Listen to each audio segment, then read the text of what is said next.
Quand j'étais au collège, on avait une concierge. Elle ne parlait à personne, ne souriait jamais.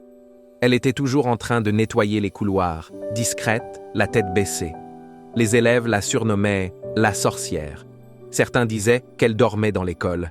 Les rumeurs allaient au bon train. Elle a mangé son mari, elle met des sorts dans les balais. Bref, on la jugeait tous sans la connaître. Un jour, j'ai oublié mon sac dans la salle de musique. Il était tard. Tout le monde était parti. J'ai dû revenir seul et j'ai croisé la concierge. Elle m'a regardé un moment, puis sans dire un mot, elle a sorti ses clés et m'a ouvert la salle. Je lui ai dit « Merci », un peu gêné. Elle m'a juste souri, timidement, puis elle est repartie. Mais ce soir-là, j'ai vu quelque chose. Dans la salle d'à côté, la lumière était allumée. Je me suis approché discrètement. Et là, j'ai vu la concierge, assise seule, devant un piano. Elle jouait. Et c'était magnifique.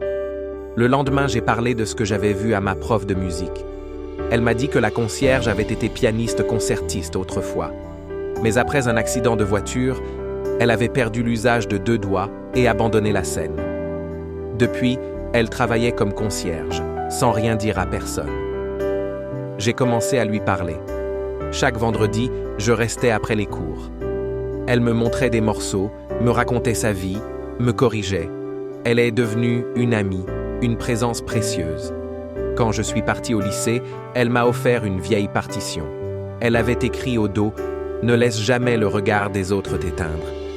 Des années plus tard, j'ai joué cette partition lors de mon premier récital. Et je l'ai vue dans le public. La sorcière du collège était celle qui avait allumé ma passion. Si cette histoire t'a touché, abonne-toi pour en découvrir d'autres.